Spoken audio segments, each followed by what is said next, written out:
Si Mariana de Vera Salazar, ang controlling shareholder ng San Aurelio Medical Center at chair ng De Vera Health and Community Trust. Kontrolado niya at ng kanyang family trust ang 62% ng voting rights, pati ang lupang kinatitirikan ng ospital, malaking bahagi ng medical equipment, at ang community care fund na nagbibigay ng libreng paggamot sa mahihirap. Ang asawa niyang si Dr. Andres Salazar ang CEO ng management company at kilalang mukha ng ospital. Ngunit habang lumalaki ang kanyang reputasyon, nagsimula siyang umasal na para bang personal niyang pag-aari ang buong institusyon. Kasama ang mistress niyang si Dr. Bianca Lim. Naghahanda siyang ilipat ang isang community clinic tungo sa exclusive beauty and wellness center upang malaman ang katotohanan. Nagkunwari si Mariana bilang janitor na nagngangalang Maya Cruz. Ang janitor na naglinis sa sarili niyang ospital? Bago pa sumikat ang araw, maliwanag na ang pangunahing gusali ng San Aurelio Medical Center sa Bonifacio Global City. Sa emergency entrance ay sunod-sunod ang pagdating ng ambulansiya. Habang sa outpatient wing ay may mga pamilyang nakapila para sa laboratory tests, consultation at charity assistance.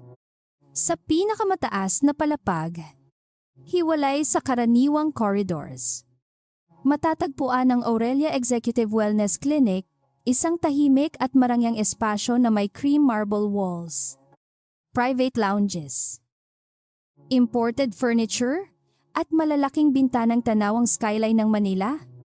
Hindi iyon orihinal na itinayo bilang isang beauty clinic. Sa master plan na pinirmahan ni Mariana, 10 taon na ang nakalipas. Ang palapag ay para sa outpatient cardiac monitoring, women's early detection services, elderly diagnostics, at subsidized chronic care programs. Ang pangalan na Aurelia ay hango sa kaniyang yumaong lola, isang rural physician na nagpagamot ng libre sa mga pamilyang walang pambayad. Ngunit sa nakaraang taon, anti-unting napalitan ang cardiac consultation rooms ng infusion lounges, anti-aging suites, at private recovery rooms para sa mayayamang kliyente. Dumating si Mariana sa employee entrance alas 5:30 ng umaga. Nakasuot siya ng mapusyaw na asul na janitor uniform, gray na apron at non-slip shoes. Nakatago ang kaniyang buhok sa ilalim ng disposable cap, at tinakpan ng mask at malaking salamin ang malaking bahagi ng mukha. Sa kaniyang dibdib ay ang temporary agency badge na may pangalang Maya Cruz. Walang empleyado sa entrance ang kumilala sa kaniya. Karamihan sa mga bagong nurse, receptionist at service worker ay hindi pa kailanman nakita ng personal ang pinakamalaking shareholder ng ospital sa medical conferences at annual reports. Si Andres ang laging nasa gitna ng larawan. Siya ang nagbibigay ng speeches tungkol sa compassionate medicine, innovation at patient dignity. Si Mariana naman ang nasa likod ng financing, land acquisition, charity fund at insurance guarantees. Hindi niya kailanman inisip na kailangang ipaalala sa lahat kung sino ang nagmamay-ari ng mas malaking bahagi. Naniniwala siyang sapat ng maayos ang ospital at ligtas ang mga pasyente. Ngunit ang katahimikan niya ay unti-unting naging espasyong pinuno ng iba ng sarili nilang kwento. 3 linggo bago iyon, nakatanggap siya ng anonymous complaints mula sa mga nurse at administrative staff.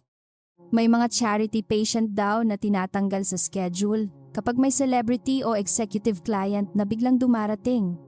Ang diagnostic equipment na binili gamit ang De Vera Community Care Fund ay ginagamit sa premium wellness packages. Ang mga janitor ay pinapagsilbi ng kape at pagkain sa private parties. At may mga supplier contract na paulit-ulit na pupunta sa kumpanyang konektado sa pamilya ni Bianca. Ang pinakamahalagang mensahe ay galing kay Lena Santos, isang patient administration and financial compliance officer. Nagpadala ito ng 2 schedule file. Sa opisyal na system, nakalista ang mga community patients at kanilang confirmed appointments. Sa VIP operations copy, ilan sa kanilang pangalan ay tinanggal at pinalitan ng influencers, politicians at private club members. May accompanying instruction mula sa office ni Marco Salazar: prioritize high-value wellness clients. Charity cases may be reassigned to lower floors when necessary. Tinawagan ni Mariana si Attorney Beatriz de Vera. Iminungkahi ng abogado na agad magpadala ng formal preservation notice at i-freeze ang clinic conversion. Ngunit, pinili ni Mariana na wag munang magpakilala. Kapag nahinto ang proyekto bago niya makita ang aktual na operasyon, maaaring sabihin ni Andres na draft lamang ang mga plano. Maling interpretation ng complaints at hindi niya alam ang ginagawa ni Bianca. Kailangan niyang malaman kung gaano kalalim ang problema at kung sino ang aktual na nagbibigay ng utos. Sa janitorial supply room, sinalubong siya ng floor supervisor na si Mrs. Pilar Gomez. Temporary ka lang ba, tanong nito? Habang inaabot ang cleaning checklist. Yes? Ma'am? Sa upper clinic ka ngayon? Mag-ingat ka roon. Ayaw ni Doktor. Bianca na may maintenance staff sa paligid kapag dumarating ang VIP patients. Paano kung may spill o kailangang linisin? Hintayin mong tawagin ka. Paano kung safety issue? Report to me first. Huwag kang direktang makipag-usap sa doctors. Ganito po ba talaga ang rule? Napabuntong hininga si Pilar. Hindi dati. Pero simula nang si Doktor Bianca ang naging acting director, maraming nagbago. Umakyat si Mariana sa Aurelia Clinic, dala ang cleaning cart. Tahimik pa ang hallway. Ngunit may 4 na staff na naghahanda ng white orchids, bottled juices at personalized robes. Sa main reception wall ay may bagong recessed panel na tinatakpan ng tela. Sa ilalim nito, bahagyang nakikita ang gold lettering Bianca Lim Institute of Executive Wellness. Tinanong ni Mariana ang isang maintenance worker. Approve na po ba ang bagong pangalan? Umiling ito. Sabi ni Sir Marco. Huwag na raw magtanong. May launch event daw sa Friday. May board approval. Hindi ko alam. Basta ipinagawa na. Sa kabilang corridor, may 2 biomedical technicians na inililipat ang portable cardiac ultrasound machine mula sa community diagnostic room patungo sa VIP treatment suite. Kilala ni Mariana ang equipment. Siya mismo ang pumirma sa grant na bumili roon. Ang machine ay bahagi ng Women's Cardiac Screening Program at may donor restriction laban sa commercial cosmetic use. Bakit po dinadala roon, tanong niya. Gagamitin daw sa premium body and circulation assessment. Sagot ng technician. May approved change of use. Tiningnan siya nito ng may pagtataka. Janitor ka ba? O auditor? Curious lang po. Instruksyon ni Dr. Bianca. Nang makaalis ang mga technician, kumuha si Mariana ng larawan sa pamamagitan ng maliit na kamera na nakakabit sa kaniyang badge. Hindi siya interesado sa simpleng pagkakamali ng isang technician. Ang mahalaga ay malaman kung sino ang nag-approve sa paglipat na equipment at kung anong budget code ang ginagamit para rito. Bandang 7:00. Dumating si Lena, dala ang patient files. Nagkunwari itong nagtanong tungkol sa spill malapit sa records room upang makalapit kay Mariana. Ma'am, may 2 schedule na naman ngayong araw. Bulong niya. 4 na community patients ang nilipat sa basement waiting area. Ang rooms nila ay ibinigay sa celebrity clients? May medical reason? Wala. Priority request lang mula sa office ni Dr. Bianca. Nasaan ang original schedule? Nakasave ako ng copy. May edit history din. May patient na delikado. Si Aling Rosa Delgado, 71 years old. May worsening chest pain at abnormal ECG noong nakaraang linggo. Dapat siyang makita ni Dr. Enriquez Cardiac Team ngayong umaga. Bakit siya nilipat? May influencer na gusto ng private diagnostic room para sa executive wellness package. Preserve everything. Huwag mong baguhin ang schedule ng walang written order. Lena nag-abot ng maliit na folded paper na mukhang cleaning supply request. Sa loob ay listahan ng vendor contracts para sa clinic renovation. 3 sa mga supplier ay magkakaibang pangalan ngunit pare-pareho ang registered address. Lahat ay konektado sa kuya ni Bianca. Ang bawat contract ay bahagyang mas mababa sa amount na nangangailangan ng full board approval. Split contracts, tanong ni Mariana. Yes? Furniture, infusion equipment, digital skin scanners, and imported lighting. Separate invoices. Same project. Funding source? Some came from the Community Care Capital account. Naging matalim ang tingin ni Mariana. That account is restricted. I know. Damien's office changed the code to Preventive Wellness Modernization. Preserve the original code and every edit. Bago pa sila makapagsalita ng mas matagal, lumitaw si Dr. Bianca Lim sa hallway. Nakasuot siya ng fitted white coat sa ibabaw ng pale pink dress. May designer heels at diamond earrings. Sa likod niya ay isang assistant na may dalang tablet at isang social media manager na kumukuha ng short videos para sa clinic launch. Why are you standing there? Tanong niya kay Mariana. May cleaning request po sa records area. Then clean. Do not block the corridor. Napansin niya si Lena. And why are patient files being discussed with a janitor? Hindi po, Doctor. Supply form lang. Mabilis na sagot ni Lena. Then return to your desk. We have important clients today. Umalis si Lena.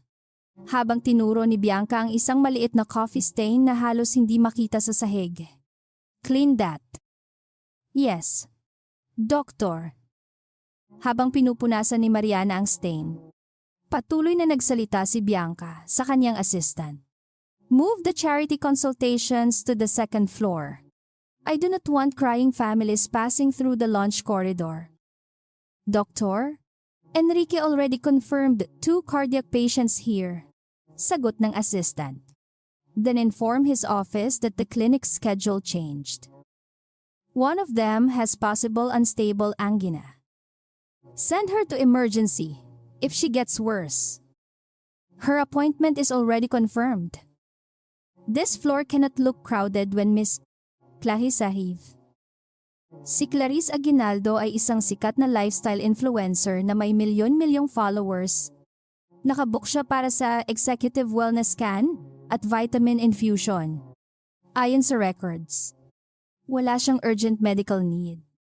Ngunit mas mahalaga kay Bianca ang kaniyang visit dahil kasama iyon sa social media launch campaign. Mula sa kaniyang pagkakaluhod, mahinahong nagsalita si Mariana. Doktor, kung may chest pain po ang patient, baka hindi ligtas na basta ilipat siya. Tumigil si Bianca. Did I ask for your opinion? No. Ma'am. Then do not give it. Concern lang po sa pasyang. Your concern is the floor. Tumayo si Mariana at inilagay ang cloth sa cart. Opo. Also, remove the cart from the main corridor? It looks cheap in videos. Where should I put it? In the service closet. Malayo po iyon kung may spill. Then walk faster? Dumating si Celestina Salazar bandang 8:00. Kasama ang 2 society friends. Nakasuot siya ng cream suit at pearl necklace. At agad siyang sinalubong ni Bianca nang may halik sa pisngi. Mother Celestina, the new rooms are almost ready. Sabi nito. Beautiful. Sagot ng matanda habang tinitingnan ang imported furniture. This is what the hospital needed. Mariana always wanted everything to look like a charity ward. Community care still has its place. Sabi ni Bianca. But premium medicine pays for excellence. Exactly. Andres finally has someone who understands image. Nasa gilid si Mariana. Inaayos ang cleaning bottles. Hindi siya nakilala ng biyenan. Sa halip, tinuro siya nito. You? Bring us coffee? Ma'am, janitorial staff po ako. I can call the pantry. Then call them and bring it yourself. Bianca tumawa. She likes asking questions. Celestina tiningnan siya mula ulo hanggang paa. Some people wear a uniform and forget it tells them exactly where they belong. Hindi sumagot si Mariana. Tumawag siya sa pantry at dinala ang tray nang dumating. Habang inilalapag ang cups, narinig niya ang usapan tungkol sa launch event. Will Andres announce the clinic formally, tanong ni Celestina. Yes. Sagot ni Bianca. He will appoint me executive director and vice chair of wellness services. And the shares. Damian is structuring an equity option. Mariana will object. Andres said she will sign once the launch is public. Celestina ngumiti. She always signs when the hospital needs stability. Nang ilapag ni Mariana ang huling coffee cup, bahagyang natamaan ni Bianca ang tray gamit ang kanyang braso. Tumapon ng kape sa makintab na sahig at tumalsik sa gilid ng sapatos nito. Look what you did, sabi niya. Ma'am, hindi ko po. Clean it immediately. May ilang nurse na nakakita sa nangyari. Alam nilang si Bianca ang tumama sa tray. Ngunit walang nagsalita. Dahan-dahang lumuhod si Mariana at pinunasan ng kape. Hindi niya iyon ginawa dahil tanggap niyang siya ang may kasalanan. Ginawa niya iyon dahil malinaw na nakatutok sa koridor ang security camera at naroon ang mga taong maaaring maging saksi. Bilisan mo, sabi ni Bianca. May VIP patient na darating. May matandang pasyente pong naghihintay sa diagnostic room. Sagot ni Mariana. May confirmed appointment siya. Ilipat siya sa ibaba. Masama po ang lagay ng kaniyang puso. Biglang itinulak ni Bianca ang cleaning cart palayo. Tumama iyon sa pader at nalaglag ang ilang folded towels. Hindi ka doktor. Hindi ka nurse. Isa ka lamang janitor. Sa sandaling iyon ay bumukas ang elevator. Lumabas si Andres kasama sina Marco, Damian at dalawang representatives mula sa isang investment bank. Nakasuot siya ng dark suit sa ilalim ng white coat at may confidence ng isang lalaking sanay tawaging founder at owner ng lugar. Nang makita ang nakaluhod na empleyada at ang natapong kape, hindi siya nagtanong kung ano ang nangyari. Why is she interfering, tanong niya. She keeps questioning the patient's schedule. Sagot ni Bianca. Tumingin si Andres kay Mariana. Hindi niya nakilala ang sariling asawa. Staff like you should not interfere with executive medicine. Finish cleaning and leave the clinic. Sir, mahinahong sagot ni Mariana. May confirmed cardiac patient po na ililipat para sa isang wellness client. That is a scheduling decision. May possible unstable angin na po ang patient. Are you qualified to interpret the file? No, sir. But the nurse raised a concern. Then the nurse should speak through proper channels. The channel was overridden. Nagliwanag ang iritasyon sa mukha ni Andres. What is your name? Maya Cruz. Who hired you? Temporary agency? Marco. Make sure temporary workers understand boundaries? Tumango ang kapatid niya. I will handle it. Bella Mariana continued. Must keep Mariana. Executive medicine. Sir? Mahinahong sabi ni Mariana. Should still begin with the patient. Napatingin ang dalawang investors sa kaniya. Isa sa kanila ay tila hindi komportable. Ngunit hindi nagsalita. Si Damian naman ay mabilis na binago ang paksa. Dr. Salazar, we should proceed to the clinic expansion presentation. Dinala ni Andres ang grupo sa conference suite. Naiwan si Mariana sa corridor kasama ang mga nurse at service staff. Lumapit ang isang batang nurse at tinulungan siyang pulutin ang towels. Ate Maya, Pasensya na. Bulong nito. Hindi namin kayang magsalita. Last week, isang nurse ang tinanggal sa VIP roster dahil nagreklamo sa patient transfers. May report ba?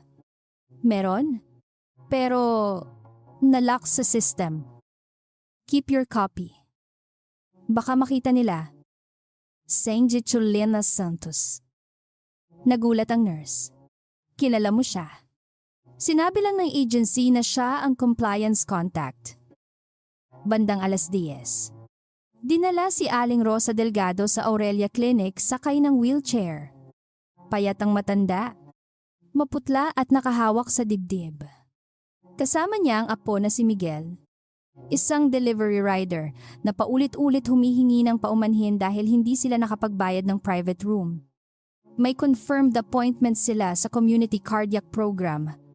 Ngunit sinabi ng receptionist na inilipat ang consultation sa ikalawang palapag at kailangan nilang maghintay ng 3 oras. Pero sinabi po ng doktor last week na wag madelay ang test. Sabi ni Miguel. VIP closure po ang room. Sagot ng receptionist. May schedule kami. I understand. Sir, management instruction po. Lumapit si Mariana na may dalang map ngunit hindi nakialam agad. Tiningnan niya ang matanda. Mabilis ang paghinga nito at may pawis sa noo. Nanay, masakit po ba ngayon? Opo. Mahina nitong sagot. Parang mabigat. Tinawag ni Mariana ang nurse. Agad nitong sinuri ang vital signs at nakita ang mataas na blood pressure at irregular pulse. She needs assessment now, sabi ng nurse. Ngunit bago maipasok si Aling Rosa sa diagnostic room, dumating ang entourage ni Clarice Aguinaldo. May cameraman, stylist, private assistant, at 2 security personnel. Naglakad si Bianca sa harap nila at ipinakita ang clinic na parabang personal niyang pag-aari. This room will be yours for the full executive package. Sabi niya kay Clarice. Tinuro ng nurse ang matandang pasyente. Doktor? Scheduled po si Aling Rosa dito at may chest pain. Bianca tumingin sa wheelchair. Move her to emergency triage downstairs? Ma'am, available na po ang cardiac team dito. Clarice's media window is only 90 minutes. Medical risk po. Do not argue in front of the client. Lumapit si Mariana. Doktor, baka pwedeng gamitin muna ng patient ang room. Hindi pa naman nagsisimula ang wellness session. Napalingon si Bianca. Ikaw na naman. Masakit po ang dibdib niya. I already gave an instruction. Baka lumala habang hinihintay ang elevator. Then call a porter. Ang diagnostic equipment ay narito na. Remove her from this corridor. Utos. Ni Bianca kay Hector Castillo. Ang security supervisor ng upper clinic. Hindi agad lumapit si Hector. Nakatingin ang mga nurse at ilang guests. At malinaw na ang janitor lamang ang nagsasalita para sa matandang pasyente. Ngunit dumating si Marco at sinabing, Follow Dr. Lim's instruction. The launch client cannot be delayed. Pinilit ilipat si Aling Rosa sa gilid habang inihahanda ang room para kay Clarice. Nang makita iyon ni Mariana, inilagay niya ang cleaning card sa harap ng wheelchair upang hindi ito maitawid patungo sa service elevator. Anong ginagawa mo? Galit na tanong ni Bianca. Hindi po ligtas ilipat ang pasyente nang walang medical clearance. Move the cart. Please, let the cardiac team assess her first. You are obstructing clinic operations. I am preventing a patient from being displaced for a video. Namula si Bianca. Hector, escort her out. Sa pagkakataong iyon, lumapit ang security supervisor. Ma'am Maya, please come with us. Mariana hindi lumaban. Ngunit bago siya humakbang, nagtanong siya kay Andres na kalalabas lamang mula sa conference suite kasama ang investors. Sir, kayo po ba ang nag-a-approve na alisin ang cardiac patient para sa wellness client? Tiningnan ni Andres ang matanda. Pagkatapos si Clarice at ang mga kamera, ilang segundo siyang nag-atubili. Ngunit sa huli ay sinabi niya, Doktor, Lim controls this clinic schedule. If the patient is unstable, transfer her to emergency. Mas malayo pong emergency kaysa sa available room. Do not challenge the medical director. Acting director lamang po siya at wala pang board appointment. Nagbago ang mukha ni Marco. Who told you that? Staff here more than executives think. Andres ibinaba ang boses. Remove her now. Habang papunta si Hector kay Mariana. Nag-vibrate ang kanyang hidden phone. Mensahe iyon mula kay Lena. I have the launch packet. Andres will announce Bianca as executive director and future equity partner. Damien says your signature can be obtained after the media event. They also move 148 million pesos from the community care fund into clinic modernization. Kasunod noon ay audio clip mula sa conference room. Narinig ang boses ni Andres. Once Bianca is publicly presented as the future leader of Aurelia, Mariana will not reverse it. She knows a public conflict could affect patient confidence. Sumagot si Damian. And the loan, use the hospital valuation now. Her signature is an internal formality. Muling narinig ni Mariana ang taktikang matagal nang ginagamit laban sa kaniya. Gawin muna ang desisyon sa harap ng publiko. Siya kagamitin ang takot niya para sa mga pasyente at empleyado upang pilitin siyang pumirma. Hindi niya inalis ang cleaning cart sa harap ng wheelchair. Sa dulo ng hallway, bumukas ang pinto ng medical conference room. Lumabas si Dr. Enrique Villanueva kasama si Attorney Beatriz, Lena at 2 miyembro ng Land Holding Board. Hawak ni Beatriz ang sealed shareholder file, habang dala ni Lena ang original patient schedule at community fund records. Hindi pa nakikita ni Bianca ang grupo. Nakaturo pa rin siya kay Mariana at galit na nagsasalita sa security supervisor. Take her to the service elevator. I do not want her anywhere near this clinic again. Bago makalapit si Hector, umalingaw-ngaw ang matatag na boses ni Dr. Enrique sa koridor. Stop. Napalingon ang lahat. Mabilis na lumapit ang bientryong sa wheelchair ni Aling Rosa at tinawag ang cardiac team. Bring her into the diagnostic room now. Utos niya. No further delay. Bianca humarang. That room is reserved for Miss Aguinaldo. It was originally reserved for a cardiac patient with a confirmed appointment. I am the acting clinic director. And I am the medical director responsible for patient safety. Tumingin siya kay Hector. Do not remove the janitor. Bianca natawa ng walang saya. Why are you protecting a cleaning worker who refuses to follow orders? Lumapit si Enrique kay Mariana at yumuko ng bahagya sa harap ng doctors, staff, investors at VIP guests. Because, sabi niya, she is not merely a cleaning worker. Sa kanyang kamay ay ang board secretary's copy ng shareholder register. Sa screen ng conference suite sa likod niya, nagsimulang mag-load ang ownership file ng San Aurelio Medical Holdings. Tahimik na tumingin si Mariana kay Andres. Sa lalaking ilang minuto lamang ang nakalipas, ay nagsabing ang pirma ng asawa ay isang internal formality. Hindi pa niya inaalis ang mask, salamin o hair cover. Ngunit nakita na niya ang kailangan niyang makita. Pinili ni Andres ang launch schedule kaysa sa urgent patient. Pinili ni Bianca ang camera kaysa sa medical need. At ginamit ng kanilang mga executive ang charity fund at pangalan niya upang maghanda ng kapangyarihang hindi pa nila legal na pag-aari. Sa susunod na sandali, sasabihin ng Vintreng sa buong corridor kung sino talaga ang babaeng pinapaalis nila sa sarili niyang ospital. Ang pasyenteng Pinalayas para sa isang VIP. Dalhin si Aling Rosa sa diagnostic room ngayon. Mariing utos ni Doktor. Enrique Villanueva. Hindi na siya naghintay ng pahintulot mula kay Bianca o Andres. Agad na lumapit ang dalawang cardiac nurse.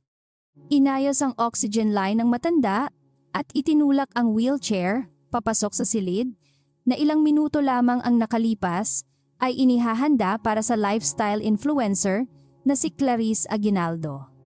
Ang apo ni Aling Rosa ay sumunod na halos maiyak sa ginhawa. Salamat po, Doktor. Paulit-ulit niyang sabi. Sa likod nila, nakatayo si Clarice kasama ang kanyang cameraman at stylist.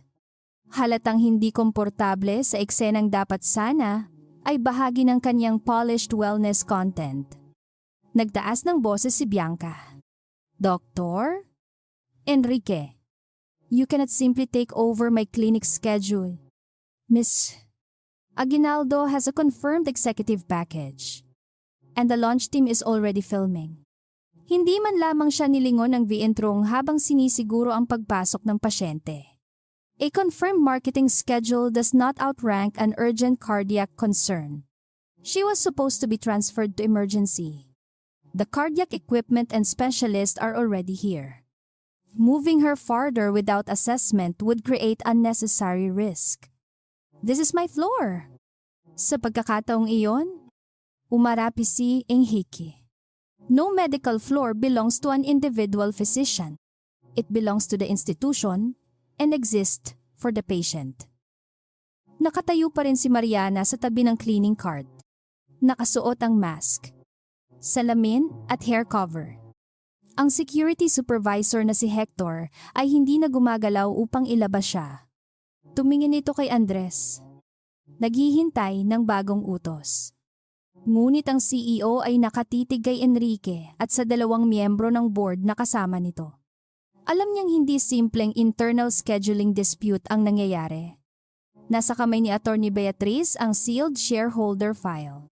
Habang hawak ni Lena ang original patient schedule, fund ledger at access logs. Gayunpaman, pinili pa rin niyang ipakita sa mga investor na kontrolado niya ang sitwasyon. Enrique, sabi ni Andres, we can review the patient later. Right now, you are interrupting a major partnership visit. Sumagot ang vientrong. The patient was the scheduled medical priority. The partnership visit interrupted her. You are making this unnecessarily public. It became public when your acting director ordered security to remove a worker for protecting a patient. That worker exceeded her role. Perhaps because the people whose role it was remained silent. Napalingon ang mga nurse at receptionist. Walang gustong magsalita. Ngunit malinaw na marami sa kanila ang alam na tama ang ventren. Sa nakaraang mga buwan, paulit-ulit silang nakakita ng charity patients na inililipat sa lower floors kapag may celebrity, executive o politician na dumarating. Karaniwan, pinipili nilang sumunod dahil natatakot mawalan ng shift, bonus o posisyon. Ngayon, isang janitor ang unang tumayo sa harap ng wheelchair ni Aling Rosa at tumangging ilipat ito. Si Clarice ang unang VIP na nagsalita. Doktor, I do not want anyone removed because of me. Sabi niya, I can wait or use another room. Agad na lumapit si Bianca. Miss Aguinaldo, this is not your fault. The staff failed to organize the schedule properly. But the older patient was here first. Your package was arranged directly by executive management. Then executive management should have told me it was taking someone else's room. Nagsimulang mag-record muli ang cameraman ni Clarice? Hindi iyon bahagi ng official campaign. Kusang inilapit ng influencer ang phone at sinabi sa kanyang audience, we came here for a wellness feature. But a patient with chest pain was almost moved because of our booking. I do not support that. Mabilis na binulungan siya ng social media manager ng clinic papatayin ang live stream. Ngunit tumanggi siya. Sa loob lamang ng ilang minuto. Kumalat ang mga tanong tungkol sa kung bakit inuuna ng San Aurelio ang influencer package kaysa sa isang elderly cardiac patient. Galit na bumaling si Bianca kay Mariana. This happened because you created a scene. Maingat na itinuwid ni Mariana ang cleaning cart. Nangyari po ito dahil may pasyenteng kailangang makita. You had no authority to block the hallway. Wala rin pong authority ang isang wellness appointment para alisin ang urgent cardiac patient. You are a janitor. At siya po ay pasyente. Do not speak to me as if we are equals. Lumapit si Celestina at hinawakan ang braso ni Bianca. Do not waste time arguing with her. Andres. Orders security to remove the woman before more people record this. Tumingin ang matanda sa mga investor na tila nahihiya sa nangyayari. This is only an employee discipline issue. The clinic remains excellent. Pagkatapos ay tinuro niya si Mariana. You should be grateful this hospital gave you work. Instead, you embarrassed the doctors in front of important guests? Hindi nagpaliwanag si Mariana tungkol sa lupa, equipment o charity fund? Ma'am, ang trabaho po ng ospital ay hindi para protektahan ang pride ng doktor. Para po ito sa pasyente. Napasinghap ang ilan sa mga staff. Muling namula ang mukha ni Bianca. Hector, take her out now? If she resists, call building security. Lumapit ang security supervisor. Ngunit bago niya mahawakan ang braso ni Mariana, ay sinabi ni Enrique, "Do not touch her." Why? Galit na tanong ni Bianca. Because she spoke out of turn. Because she has not violated any safety rule. And because you still do not understand who is standing in front of you. Tumawa si Bianca. Ngunit hindi na ganoon katatag ang boses niya. She is wearing a janitor uniform and carrying a mop. I know exactly who she is. Lumingon siya kay Mariana. Remove your mask. Let everyone see the employee who thinks she can challenge doctors. Hindi agad gumalaw si Mariana. Sa halip, tumingin siya kay Andres. Sir, before I remove anything, may I ask one question? Nainis ang CEO. You are in no position to question me. Did you approve moving Aling Rosa from her scheduled room for Miss Aguinaldo? I approve, Doctor. LIMS authority to manage the floor. Did you know the patient had abnormal ECG results and active chest pain? I was told she could be transferred safely. By whom? The clinic administration? Did a cardiologist assess her before the decision? Tahimik si Andres. Alam niyang wala. Mariana nagpatuloy. Did you approve moving community care equipment into premium wellness suites? Those machines support preventive medicine. Did the De Vera Community Care Fund approve commercial use? The fund is part of the hospital. That is not the same as unrestricted use. Why would the janitor know the donor restrictions? Tanong ni Marco. Hindi na maitago ang kaba. Tumingin si Mariana sa kaniya. Because some people read the labels before moving equipment. Nagbigay ng senyas si Lena kay Beatrice. Binuksan ng abogado ang unang folder at inilabas ang equipment grant agreement. Nakasaad doon na ang portable cardiac ultrasound machine ay binili gamit ang restricted donation para sa women's cardiac screening at subsidized elderly diagnostics. Hindi ito maaaring ilipat sa commercial wellness packages nang walang written consent mula sa De Vera Health and Community Trust. Ipinakita iyon ni Beatrice sa dalawang investor. The machine currently inside the VIP wellness suite is restricted property. Tinanong ng isang investor si Damian. Was this equipment included in the modernization valuation for the proposed loan? It was listed as part of integrated hospital assets. Sagot niya. Did you disclose the donor restriction? The restriction was considered operational, not material. If the equipment cannot be commercially reassigned, it is material. Agad na sumingit si Andres.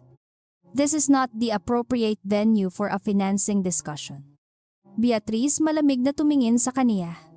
You chose this venue when you invited investors to inspect a clinic built with funds. They were told your management company controlled.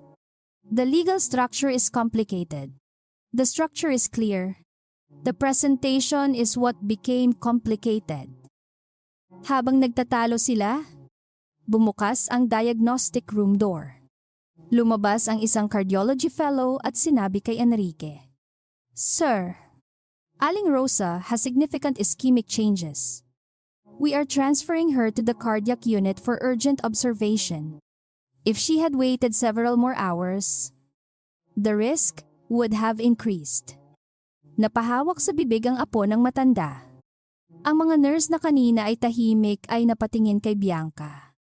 Hindi na abstract policy debate ang nangyari. Ang pasyenteng gusto nitong ilipat para sa isang influencer ay may tunay na panganib sa puso. Tinanong ni Enrique ang nurse, "Was the original appointment medically indicated?" "Yes." "Sir, was there any clinical reason to remove her from the room?" "None." "Who changed the schedule?" Nag-atubili ang receptionist. Ngunit lumapit si Lena at binuksan ang edit history. The original appointment was confirmed by the cardiac team. At siya si Patruzec? Si Doy A. M? The patient was moved by an override from the Aurelia Clinic Director's Office. At siya si Patruzec, si Shaptea. M. The room was reassigned to Miss Aguinaldo under Executive Visibility Priority. Nawala ang kulay sa mukha ni Bianca. That code is part of the Wellness Partnership Program. It is not a medical priority code.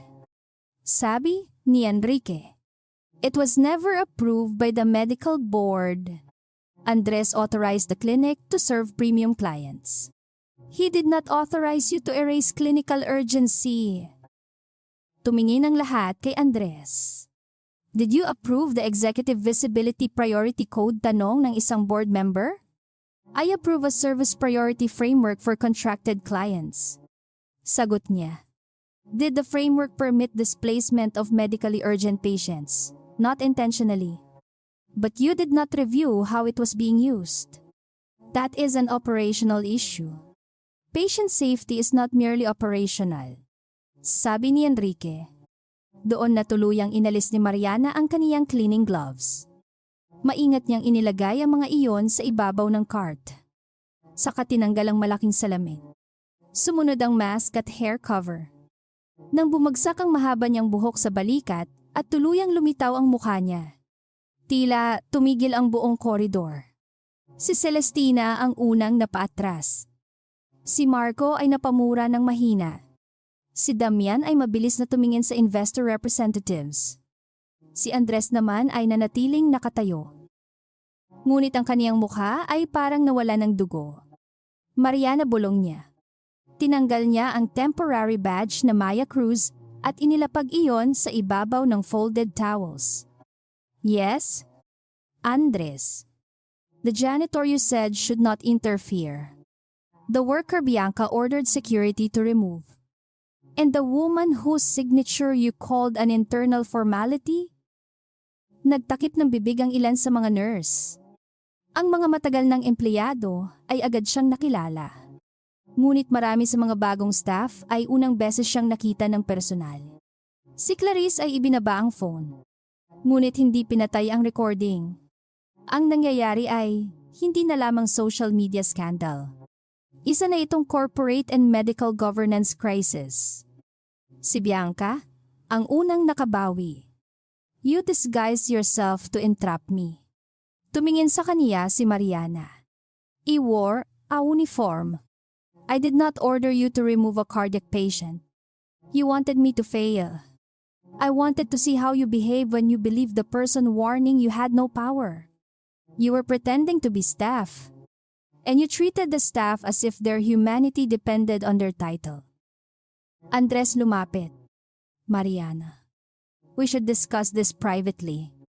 You made the patient transfer in public. I did not know the full medical condition. You did not ask. Bianca said the patient could be moved.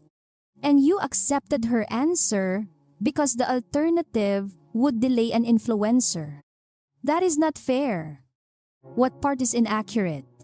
Bago siya makasagot, lumapit si Enrique kay Mariana at yumuko ng bahagya. Hindi iyon kilos ng personal na pagsamba, kundi formal recognition sa harap ng board, staff at investors. Ma'am Mariana, sabi niya ng malinaw, the full board is waiting for you. As chair of the De Vera Health and Community Trust and the controlling shareholder of San Aurelio Medical Center, your presence is required for the emergency governance review. Napatitig si Bianca, controlling shareholder. Ibinukas ni Beatrice ang shareholder register at ipinakita sa digital board ang ownership structure. Lumitaw ang mga pangalan at voting percentages. Mariana De Vera Salazar, 38% De Vera Family Medical Trust, 24% Total De Vera Voting Control, 62%. Kasunod nito ang ownership ng lupa, hospital building at restricted equipment.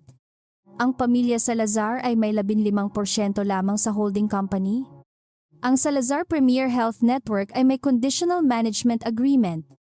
Hindi full ownership. Hindi maaari. Mahina, ngunit galit na sabi ni Bianca.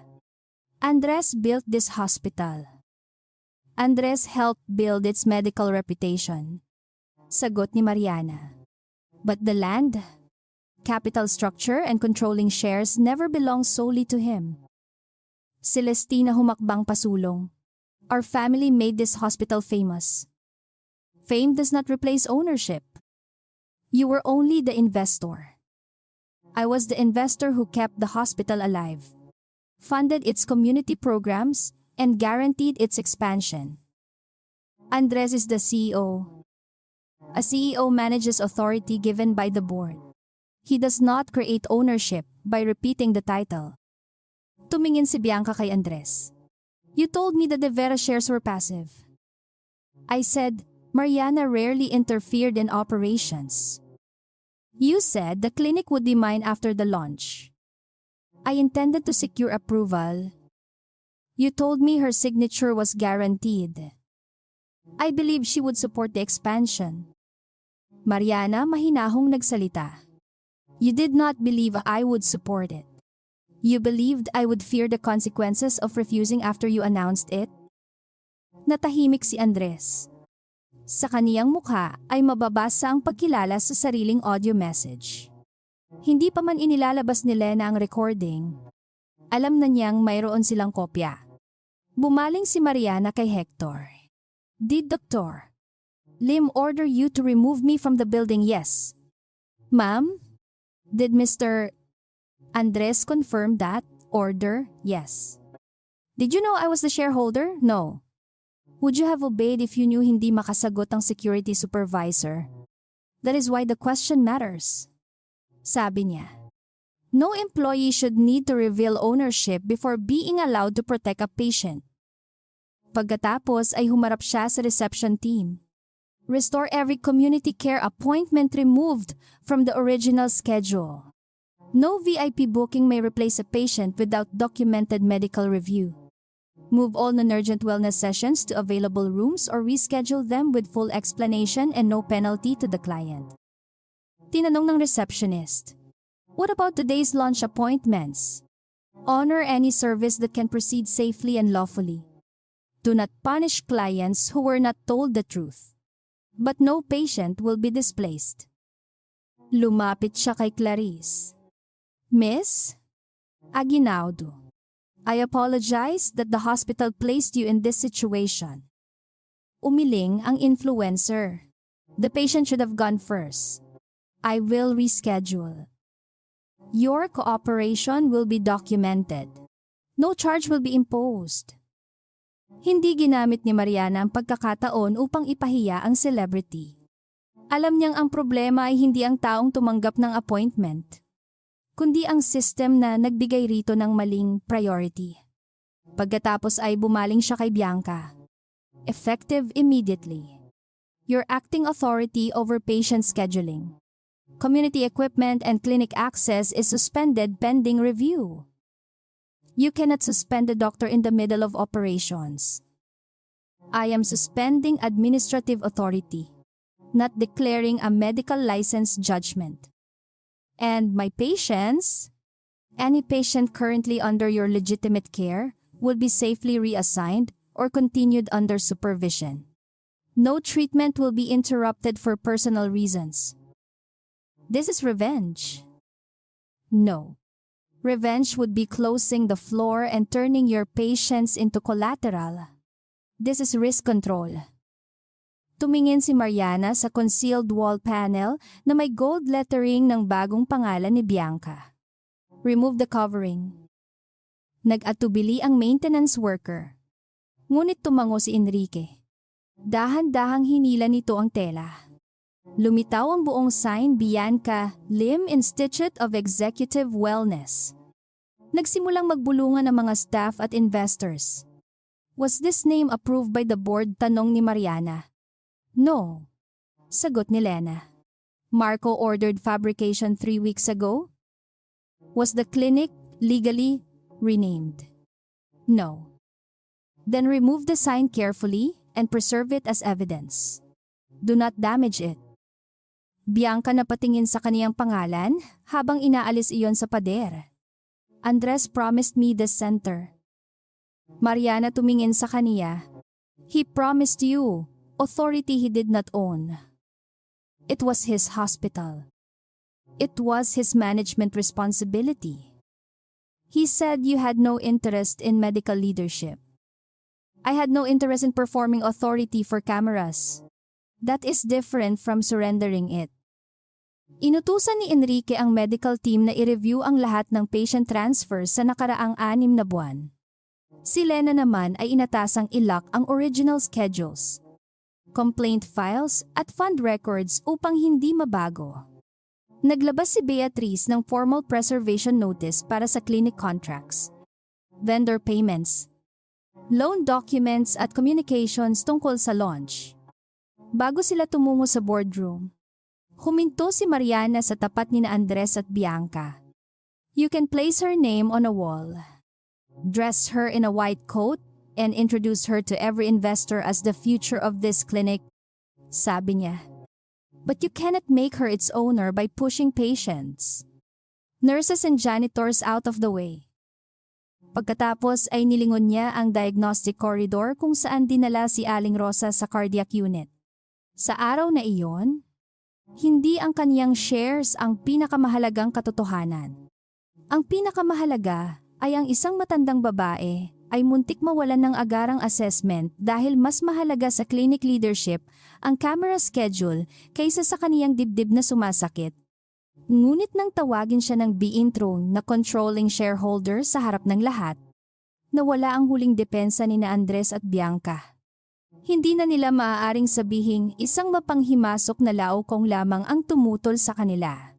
Ang babaeng pinapaalis nila ay ang taong may pinakamalaking pananagutan sa lupa. Gusali, Quỹ và tương lai của toàn bộ bệnh viện. At sa susunod na pagpupulong ng Hoidong, hindi na lamang ang isang patient schedule ang bubuksan. Bubuksan din ang 148 million pesos na inalis sa community fund. Ang mga supplier contract ng pamilya ni Bianca. Ang 1 billion peso loan. At ang planong gawing pag-aari ng iilang executive ang ospital na itinayo para magpagaling ng mga tao. Ang shareholder na hindi nakilala sa uniforme. Nakatayo si Mariana sa gitna ng koridor ng Aurelia Executive Wellness Clinic. Nakalapag sa ibabaw ng cleaning cart ang kaniyang mask.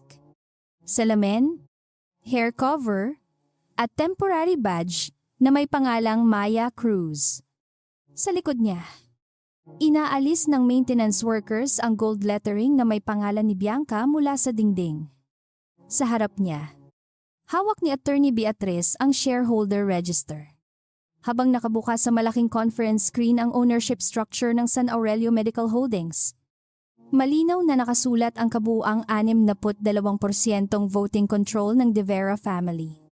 Walang marketing title, white coat, o executive announcement ang makapagpapalit sa numerong iyon. Hindi agad nakapagsalita si Andres. Ilang minuto lamang ang nakalipas. Inutusan niyang alisin sa klinik ang babaeng nagsabing hindi dapat ilipat ang isang cardiac patient para sa isang influencer. Ngayon, ang parehong babae ay kinikilala ng biintruan, board members at legal counsel bilang controlling shareholder ng buong hospital system. Sa paligid nila, tahimik ang mga nurse, receptionist, janitor at security personnel. Ang ilan ay nahihiya dahil hindi nila ipinagtanggol si Mariana. Ang iba naman ay nakaramdam ng takot sa maaaring mangyari sa kanilang trabaho. Napansin iyon ni Mariana, kaya hindi siya nagsimula sa galit. Walang mawawalan ng trabaho dahil lamang nasaksihan ninyo ang nangyari. Sabi niya sa staff, preserve the records, follow medical instructions, and continue caring for patients. This review concerns decisions made by leadership, not employees who were placed under pressure. Bahagyang huminga ng maluwag ang mga nurse. Ang receptionist na nagpalit sa schedule ni Aling Rosa ay halos maiyak.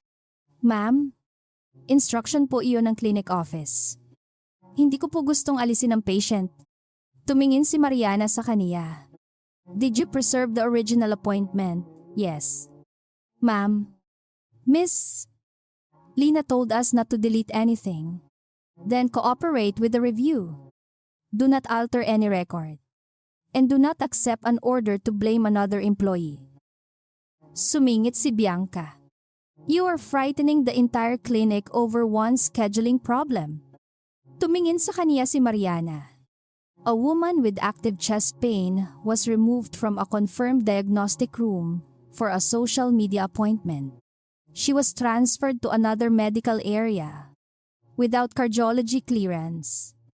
She was not abandoned because a janitor blocked the wheelchair and the itinuring intervened. You knew who you were. You created the confrontation. You did not know who I was. That is the point. Inilapit ni Bianca ang sarili sa asawa ni Andres. You dress like a cleaning worker and listen to private medical discussions. That is unethical. I did not access clinical details beyond what employees openly discussed in the corridor. The records used in this review were preserved by authorized compliance staff and the medical director. You deceived us. I concealed my identity. I did not create the false schedule, move the equipment, or redirect the fund. You wanted evidence against me. I wanted evidence about the clinic. You decided what that evidence would show. Lumapit si Beatrice at binuksan ang second folder. Inilabas niya ang landholding records ng San Aurelio Medical Center. Ang lupa, main building at outpatient tower, ay pag-aari ng De Vera Health Property Corporation, isang subsidiary ng trust na kontrolado ni Mariana. Ang Salazar Premier Health Network ay hindi may-ari ng gusali. Isa itong management entity na binigyan ng authority sa medical operations, staffing, insurance negotiations at approved business development. May malinaw na clauses laban sa misrepresentation of ownership, misuse of restricted charitable assets at undisclosed related party benefits. Ipinakita ni Beatrice ang signature page kay Andres. Is this your signature on the management agreement? Yes. Did you read the section requiring board approval before permanently changing the purpose of a community care floor? Yes. Was that approval obtained for the Aurelia conversion? The conversion was still in development. The new sign was installed. For the launch presentation, equipment had already been moved. Temporarily, funds had already been transferred for modernization, and Dr. Lim had been promised administrative control, pending final approval. Then why did you tell investors the launch would confirm her new role? Tanong ni Mariana. Andres tumingin sa dalawang investment bank representatives. The appointment was subject to documentation. That qualification was not included in the presentation. The board packet would have included it. After the media event, we needed momentum. You needed pressure. Hindi sumagot si Andres. Sa halip, sinabi niyang ang hospital management structure ay mas komplikado kaysa sa nakikitang percentage sa screen. Totoo raw na hawak ng De Vera interests ang controlling shares. Ngunit ang medical reputation, professional network at operational value ay itinayo ng Salazar team. Kung wala ang kanyang leadership, hindi raw magiging isa sa pinakakilalang private hospital sa bansa ang San Aurelio? Hindi itinanggi ni Mariana ang kanyang ambag. You built a respected cardiology program. You recruited excellent physicians and developed strong partnerships. That work is real. But contribution does not erase ownership. And clinical success does not excuse patient displacement. You have never managed a hospital floor. Sabi ni Andres, I manage the capital, lent, governance and community obligations that allow the floor to exist. You do not understand the pressure to generate revenue. I understand every debt payment, equipment lease and charity allocation.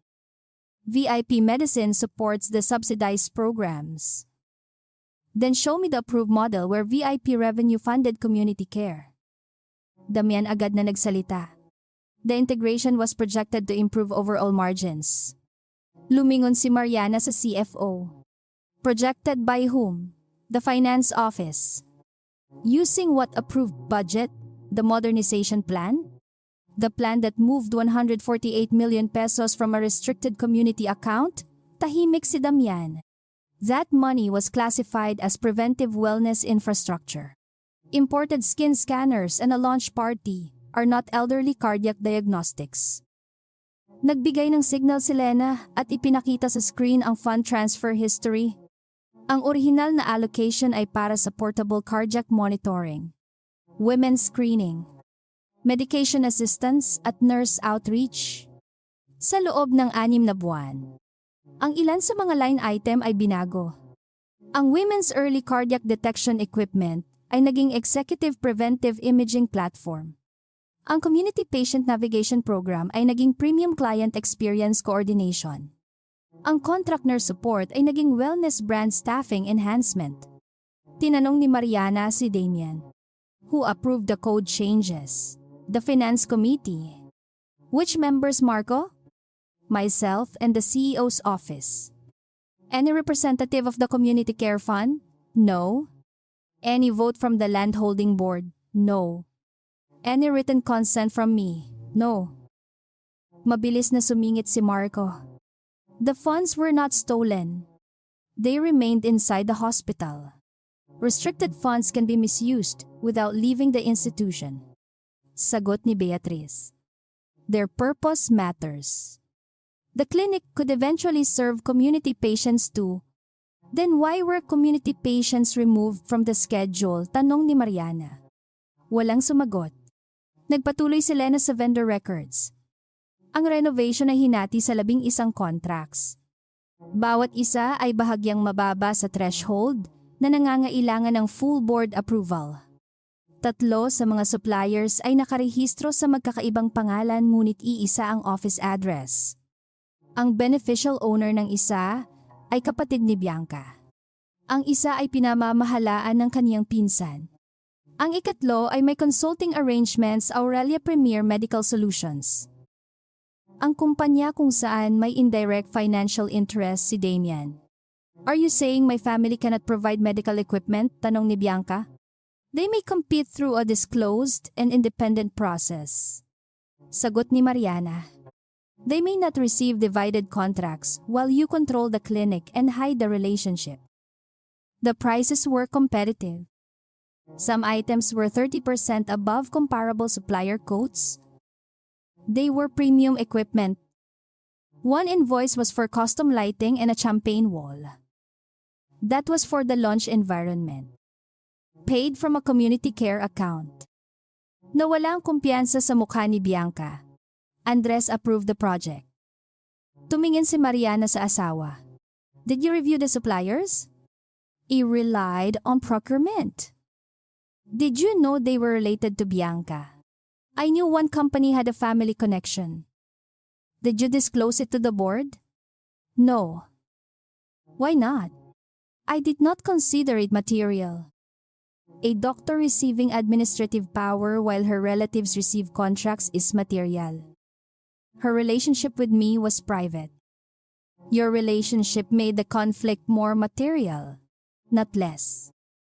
Nagsimulang kumilos ang mga investor representatives. Tinanong nila kung ang 1 billion peso loan application ay nakabatay sa same clinic expansion. Ipinakita ni Beatrice ang financing deck. Inilarawan nito ang Salazar Premier Health Network bilang controlling operator and effective owner ng San Aurelio Medical Center, kasama sa projected collateral value ang hospital land, Devera-funded equipment at future revenue ng Aurelia Clinic.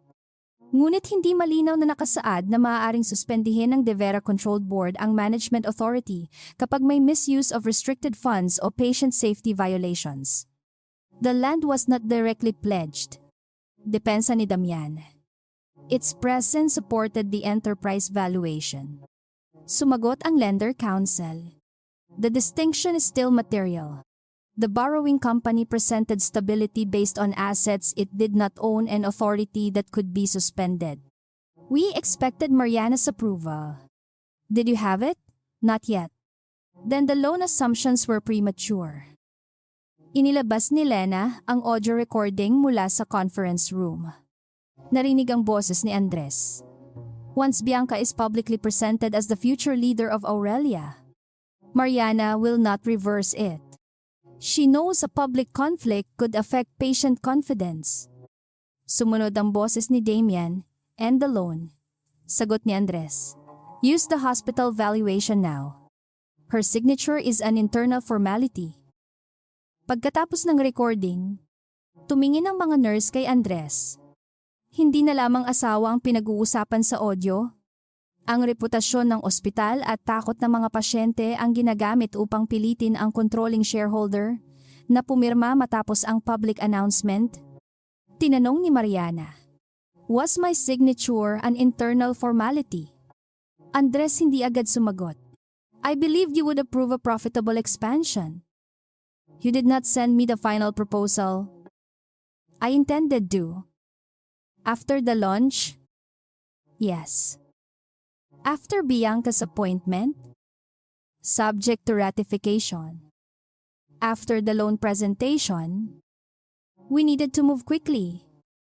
"You moved quickly because you believed I would clean the financial and legal mess afterward. Do not speak as if I built nothing.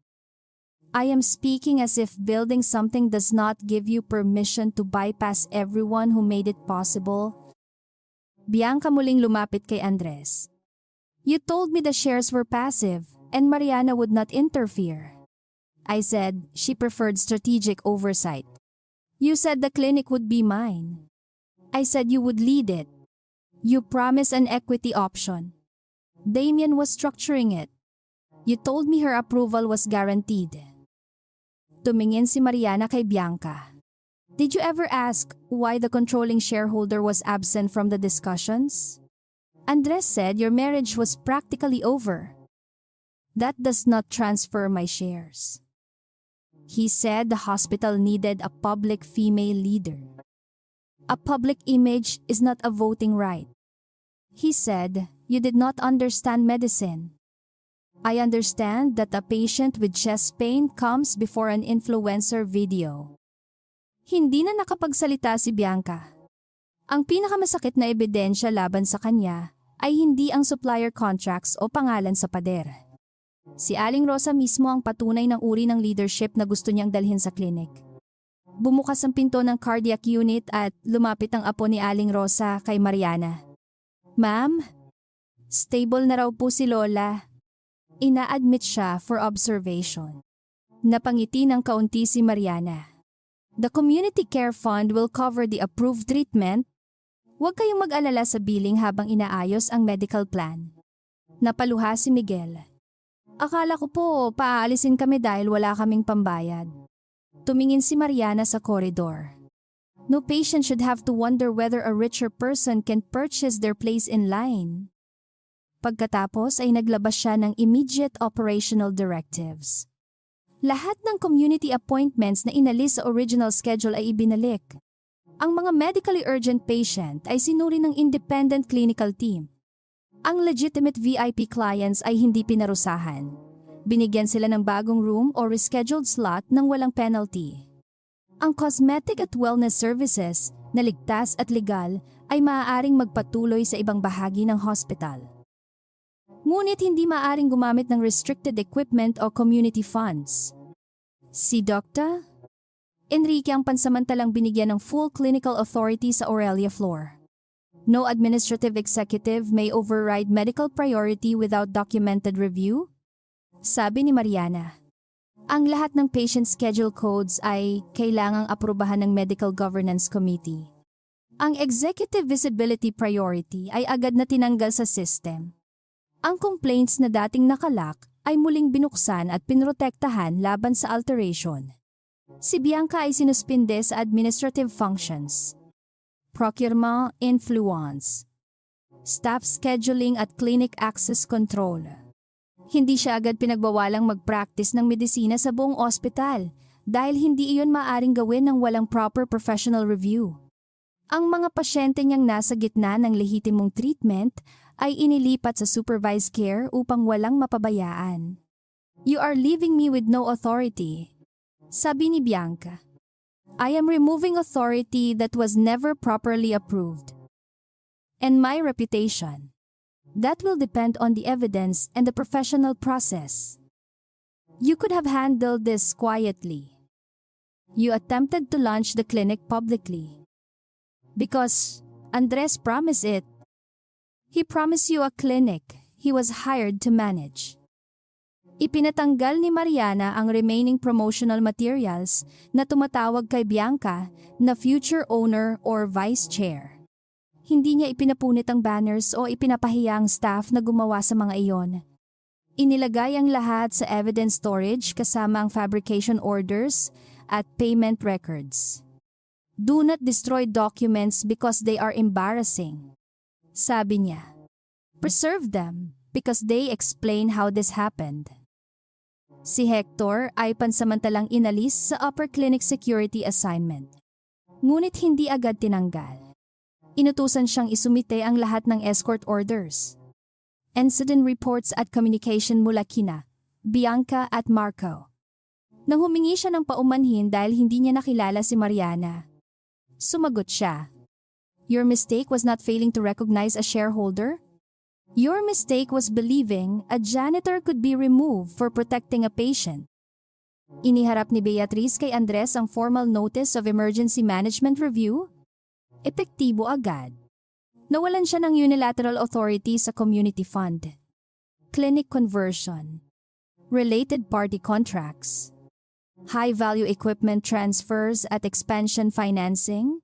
Napanatili niya ang limitadong role sa ordinary hospital operations hanggang sa board hearing upang hindi maantala ang treatment. Payroll at supplier deliveries? "You are reducing me to a doctor in my own hospital," sabi niya. "You are still a cardiologist and a board-appointed executive under review. I am the CEO. A title under a conditional management agreement. You are using your shares to humiliate me. I am using them to stop further patient and financial risk. Do you plan to remove me permanently? The board will decide after reviewing the full evidence. You control the board. I control enough votes to ensure no one calls this a misunderstanding." Nang magsimulang lumipat ang group patungo sa main boardroom, huminto si Mariana sa tabi ng dating clinic sign. Ang gold letters na bumubuo sa pangalan ni Bianca ay nakalagay na ngayon sa isang padded evidence card. Sa likod nito, muling lumitaw ang original wall plaque Aurelia Community and Executive Health Center. Tumingin siya kina Andres at Bianca. "You may put her name on the wall. Give her a white coat and stand beside her before every camera," sabi niya. "But you cannot make her the owner of this clinic by pushing patients, nurses, and janitors out of the way." Pagkatapos ay naglakad siya papunta sa boardroom kasama sina Enrique, Beatrice at Lena. Sa likod nila, nagpatuloy ang trabaho ng mga nurse. Inilipat ang equipment pabalik sa tamang diagnostic rooms. Inayos ang schedules at tinawagan ng mga pamilyang dating sinabihang maghintay ng walang dahilan. Hindi nagsara ang ospital. Walang emergency service ang nahinto at walang pasyenteng ginamit bilang sandata laban kay Andres o Bianca. Ngunit sa araw na iyon, natapos ang panahon kung kailan maaaring tawagin ng isang CEO ang sarili na may-ari dahil lamang siya ang pinakamadalas makita sa camera. Ang babae sa janitor uniform ang may pinakamalaking bahagi sa ospital. Ngunit higit pa sa shares. Siya rin ang unang executive sa mahabang panahon na tumigil upang tanungin kung sino ang pasyenteng naiiwan sa hallway habang abala ang mga pinuno sa pagpapalit ng pangalan sa dingding. Ang CEO na ginamit ang ospital na parang sariling ari-arian? Nagsimula ang emergency board meeting ng San Aurelio Medical Holdings bandang 2:00 ng hapon. Matapos matiyak ni Dr. Enrique Villanueva na stable na si Aling Rosa at nailipat na sa cardiac observation unit. Hindi sa executive lounge ginanap ang pagpupulong kundi sa pangunahing governance room sa 12 palapag, kung saan nakasabit sa dingding ang lumang larawan ng unang community clinic na pinondohan ng pamilya De Vera. Sa mesa ay nakalagay ang shareholder register, management agreement ng Salazar Premier Health Network, community fund ledger, vendor contracts, patient schedule logs, at ang loan presentation para sa 3 bilyon at 100 milyong pisong expansion facility. Sa labas ng boardroom, nanatiling bukas ang emergency department, operating rooms, laboratories at outpatient clinics. Walang payroll account na isinara. Walang doktor na pinigilang gumamot at walang pasyenteng inutusan umalis. Bago magsimula ang hearing, malinaw na sinabi ni Mariana sa lahat ng direktor na ang layunin ay protektahan ang operasyon. Hindi paralisahin ang ospital dahil sa personal na galit. No lawful treatment. Salary or essential supplier payment will be interrupted. Sabi niya. But every disputed contract, related party payment and unauthorized capital transaction will remain frozen. Nasa isang panig ng mesa sina Mariana, Attorney Beatrice, Dr. Enrique at Lena Santos. Sa kabilang panig ay nakaupo sina Andres, Marco, Damian at Bianca, kasama ang kani-kanilang legal counsel. Si Celestina ay pinayagang dumalo bilang honorary foundation representative. Ngunit wala siyang voting power. 2 independent directors, isang physician trust representative at isang labor and nursing representative ang sumali rin sa meeting dahil ang mga desisyon ay direktang nakaapekto sa patients at employees. Unang ipinakita ni Lena ang patient scheduling audit. Sa loob ng 6 na buwan, 87 community care patients ang nailipat, na-delay o ipinadala sa mas mababang palapag upang bigyang daan ang executive wellness clients. Hindi lahat ng transfer ay mapanganib. Ang ilan ay lehitimong room adjustments. Ngunit 22 kaso ang walang medical justification. At 6 ang may documented clinical concern. Kabilang dito si Aling Rosa, na may abnormal ECG at active chest pain ngunit inalis sa confirmed diagnostic room dahil sa influencer visit. Did you know this was happening? Tanong ng independent director kay Bianca. I knew that premium clients were given dedicated windows. Sagot niya. I did not personally review every patient file. But your office created the Executive Visibility Priority Code. It was designed for contracted media partners. Was the medical board consulted? No. Did the code include a clinical safety screen? The staff was expected to use judgment. Yet staff who raised concerns were threatened or removed from the VIP roster. I did not order retaliation. Ipinakita ni Lena ang complaint history. Isang nurse ang nag-report na na-delay ang cardiac assessment ng isang elderly patient dahil sa celebrity infusion session. 2 araw matapos ang report, inalis siya sa upper clinic roster at inilipat sa night shift. Ang note mula sa office ni Bianca ay nagsasabing kulang daw siya sa premium client sensitivity. Tumingin si Enrique kay Bianca. A nurse who protects a medically indicated schedule does not lack sensitivity. She embarrassed a private client. She prevented a patient from being treated as an inconvenience. Andres sumingit.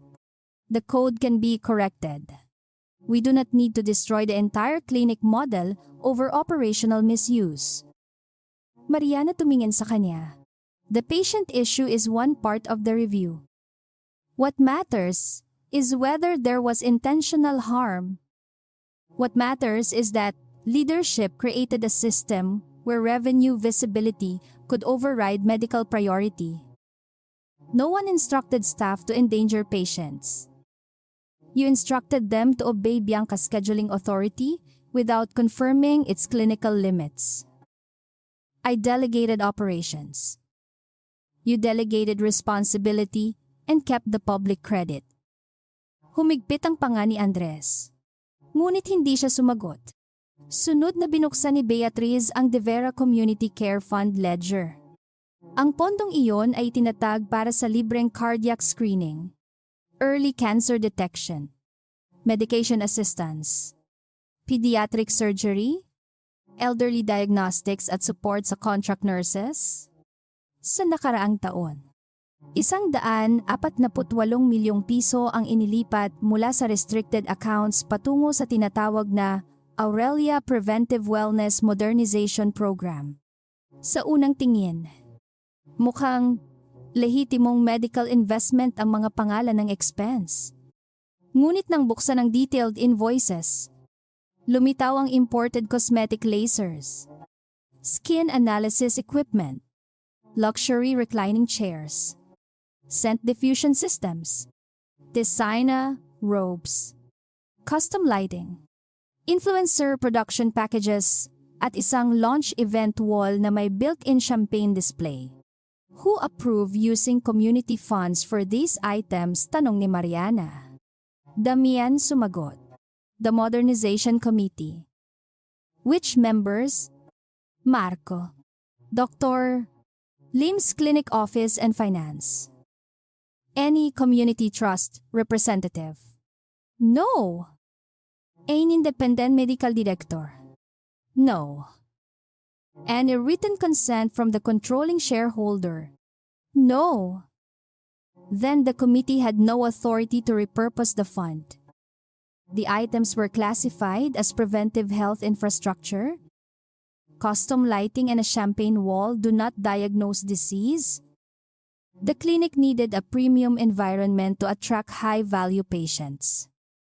And the high-value patients would supposedly subsidize the poor. Yes. Show the approved revenue transfer mechanism. Nagbukas si Damian ng isang projection file. Ipinakita nito ang forecasted profit ng wellness clinic. Ngunit walang binding requirement na ibalik ang anumang percentage sa community fund. Walang ring-fenced allocation. Walang charity repayment schedule at walang board-approved subsidy formula. Mariana tumingin sa mga direktor. The community fund paid for the conversion. The projected profits would remain in the management company. The charity took the cost while private executives expected the upside. Marco mabilis na tumutol. The hospital as a whole would benefit. The landholding trust paid for the building. The community fund paid for equipment. The management company planned to collect the premium revenue. Explain how that is balanced. Through increased brand value? Brand value is not repayment. Inilabas ni Beatriz ang 11 vendor contracts. Sa halip na isang consolidated renovation project na kailangang dumaan sa full board approval, hinati ito sa mas maliliit na packages: lighting, furniture, medical imaging, infusion equipment, interior consultancy, media integration at executive client systems. Ang bawat contract ay bahagyang mas mababa sa approval threshold. Why were the contracts split? Tanong ng audit chair. Marco sagot. Different suppliers handled different scopes. 3 suppliers share the same registered address. That may be an administrative service address. 2 have directors related to Dr. Lim. Bianca agad na nagsalita. My relatives have legitimate companies. Did you disclose the relationship? Tanong ni Mariana. I told Andres that 1 supplier was connected to my brother. 1. There were 3. I was not involved in procurement details. Ipinakita ni Len ang email kung saan personal na hiniling ni Bianca na piliin ang Lim Advanced Aesthetic Solutions dahil family understands the vision and will move faster than ordinary vendors. Sa reply ni Marco, sinabi niyang hahatiin ang project upang hindi na kailanganin ang full board review. Napatingin si Bianca kay Marco. You said the structure was legal. It was within operational limits. Only if the contracts were genuinely separate? Sabi ni Beatriz. They were part of one integrated project with a single launch date, shared design plan, and common funding source. Sumunod na lumitaw ang presyo. Ang ilang device ay 30 hanggang 40% mas mahal kaysa sa comparable quotations. Ang custom furniture ay halos doble ang presyo ng independent supplier bids.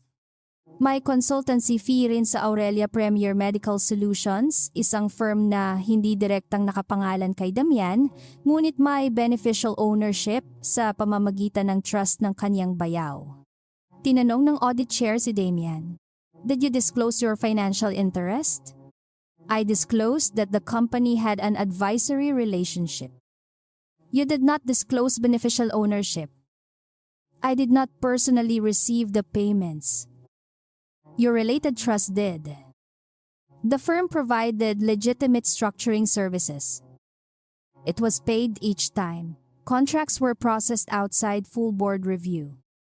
Damian inayos ang kaniyang salamin. The hospital needed speed. Mariana malamig na sumagot. Your private interests benefited from every shortcut. Nagsimulang magbago ang posisyon ni Andres. Hanggang sa puntong iyon, pilit niyang inilalarawan ang lahat bilang operational overreach ng kaniyang team. Ngunit nang makita ang hidden interest ni Damian, napalingon siya sa CFO. You told me the advisory firm was independent. It was operationally independent. You profited from the clinic expansion. I earned through a disclosed business network. It was not disclosed to me. Damian tumingin sa kaniya nang walang emosyon. You wanted the project launched before Mariana's approval. I created the structure that allowed your timeline. Tahimik ang boardroom. Sa isang pangungusap, malinaw na lumitaw ang relasyon ng kanilang mga interes. Gusto ni Andres ang public launch. Gusto ni Bianca ang clinic. Title at future equity. Gusto ni Marco ang mabilis na procurement. Gusto ni Damian ang fees at financing control. Lahat sila ay umasa na sa sandaling mailabas sa media ang bagong pangalan ng clinic. Mapipilitan si Mariana na pumirma upang hindi masira ang tiwala ng mga pasyente at investors. Ngunit hindi natapos doon ang ebidensya. Binuksan ni Beatriz ang thread. 1 billion peso loan application para sa expansion ng Salazar Premier Health Network. Nakasaad sa financing deck na ang management company ay may effective ownership control sa San Aurelio Medical Center at may access sa land, buildings at diagnostic assets bilang bahagi ng integrated enterprise platform. Hindi direktang ipinangakong collateral ang lupa. Ngunit ginamit ang halaga nito upang palakihin ang valuation at patunayan ang long-term stability ng borrower. Tinanong ng lender representative si Andres. Did you disclose that the land and buildings are owned by the De Vera Health Property Corporation? The corporate structure was included in the legal appendix, not in the executive summary. The appendix was available. Did you disclose that the management agreement could be suspended for misuse of restricted funds? No. Did you have Mariana's approval for the proposed guarantee support? We expected it. Expected or obtained? Expected. Tumingin si Mariana sa asawa. You used the hospital valuation before asking whether the owner would support the loan. The loan would fund growth. Growth based on authority you did not have. You have supported every major expansion. After full review, this time required speed. This time involved your mistress, related party vendors, and a clinic bearing her name. Andres huminga ng malalim. Do not reduce the entire medical strategy to my relationship with Bianca. The relationship does not erase the strategy. It exposes why independent review was required. Bianca biglang humarap kay Andres. You said the loan was approved in principle? It was under discussion. You said my equity package would be funded from the expansion, subject to documentation. You said Mariana would sign. I believe she would. You promised me 5%? Mariana nagtanong. 5% of what? Natahimik si Bianca. Si Damian ang sumagot. A proposed management equity option in the future wellness subsidiary. Funded by whom? The management group. Using clinic revenue generated from property and equipment owned by the trust. The structure was still preliminary. Ipinakita ni Lena ang confidential appendix. Sa draft, nakasaad na si Bianca ay makakatanggap ng 5% option, executive apartment, vehicle allowance, personal media budget at voting observer seats sa hospital board. May contingency plan din kapag tumanggi si Mariana sa consolidation. Sa ilalim ng heading na Stakeholder Transition Strategy, nakasulat na ilalarawan ang De Vera Block bilang legacy capital resistant to modernization. Nagbago ang mukha ni Mariana. You planned a campaign against the controlling shareholder. Damian sagot. It was a communications contingency. And who would become the public female representative of the hospital? Doctor? Lim? And what would happen to Andres? Walang sumagot. Binuksan ni Beatrice ang susunod na pahina. Pagkatapos ng 18-month transition period, maaaring ilipat ang executive authority mula sa single CEO model tungo sa dual leadership structure.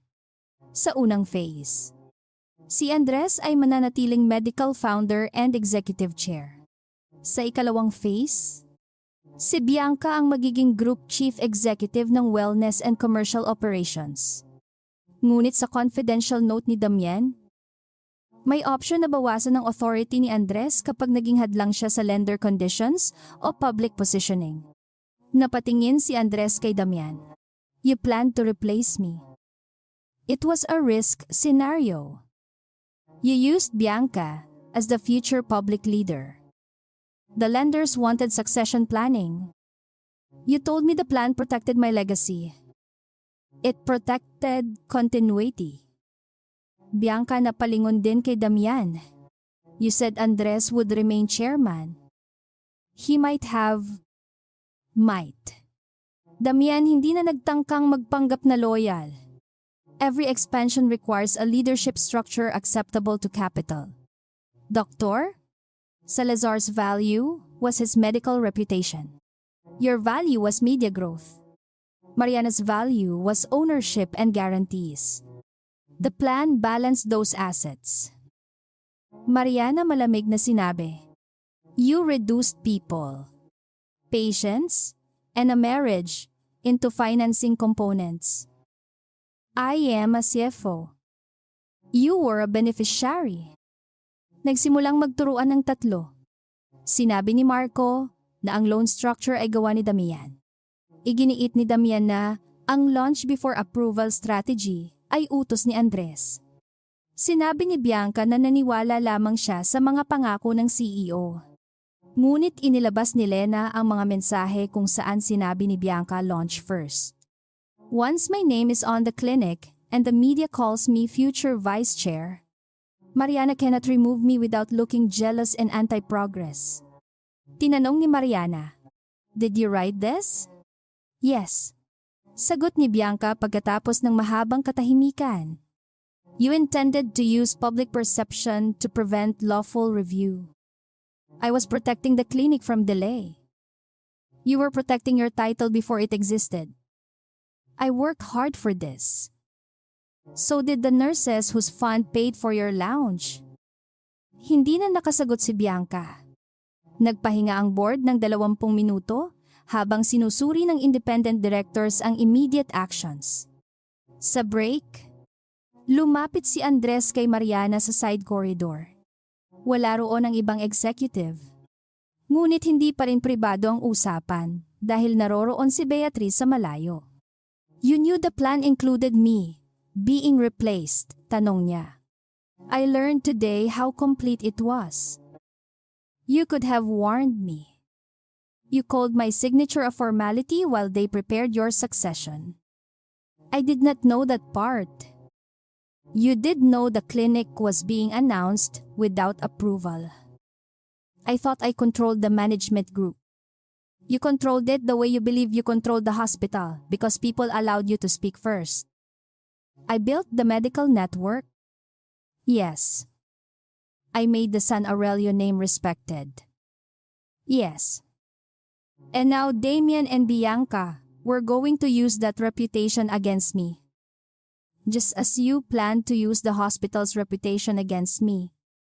Nasaktan si Andres sa paghahambing. Ngunit wala siyang maitanggi. "You want me to understand what you felt?" sabi niya. "No.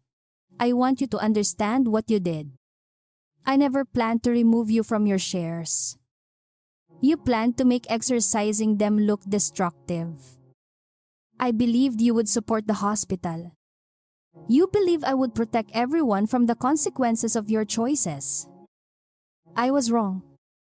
That is now a matter for the board." Nang ipagpatuloy ang meeting, binasa ng audit chair ang immediate resolutions. Una, kinansela ang lahat ng disputed clinic conversion contracts at inilagay sa forensic hold ang payments sa related suppliers. Ikalawa, na-freeze ang 1 billion peso loan application at ipinadala ang corrected ownership disclosures sa lenders. Ikatlo, ibinalik sa De Vera Community Care Fund ang natitirang hindi pa nagagamit na modernization budget. Habang sinimulan ang recovery process para sa improperly spent funds. Si Damian ay agad na sinuspinde bilang CFO at inalis ang access sa finance, procurement, banking at vendor systems. Ang kaniyang related advisory firm ay isinailalim sa civil, professional at possible criminal review. Si Marco ay tinanggal sa procurement, facilities at schedule override authority. Napanatili lamang niya ang isang limited transition role upang maayos na maipasa ang operational files nang hindi naaantala ang supplies at maintenance. Si Bianca ay permanenteng tinanggal sa acting director role at lahat ng administrative authority. Ang kaniyang medical practice privileges ay inilagay sa independent professional review. Ngunit ang kaniyang existing patients ay pinrotektahan sa pamamagitan ng supervised transfer. Kinansela ang executive apartment, vehicle allowance, media budget at proposed equity option. Ang mga vendor contract ng kaniyang pamilya ay isinailalim sa recovery at conflict investigation. Huli nilang tinalakay si Andres. Kinilala ng board ang kaniyang medical achievements, ang paglago ng cardiology program at ang mga taong tunay niyang nailigtas bilang doktor. Ngunit kinilala rin na pinahintulutan niyang mauna ang public launch kaysa sa board approval.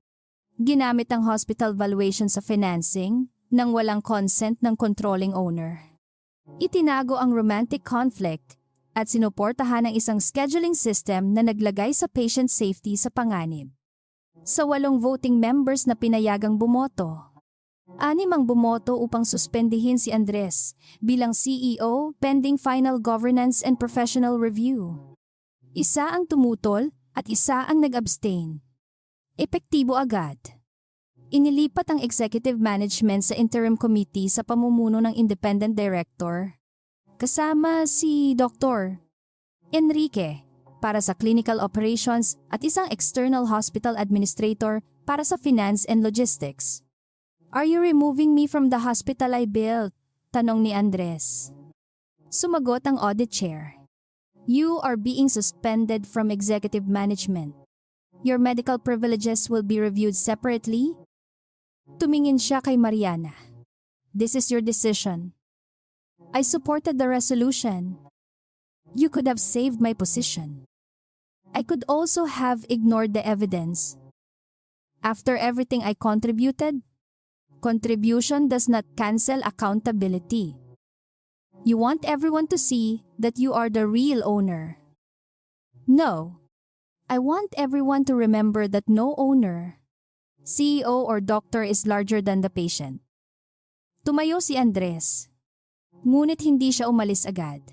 Tumingin siya sa ownership chart, sa community fund ledger at sa loan documents na ilang araw lamang ang nakalipas ay itinuturing niyang mga papel na maaaring ayusin pagkatapos ng launch. Mariana nagsalita sa huling pagkakataon bago isara ang session. "Hindi mo nawala ang ospital nang tawagin ako ni Dr. Enrique bilang pinakamalaking shareholder.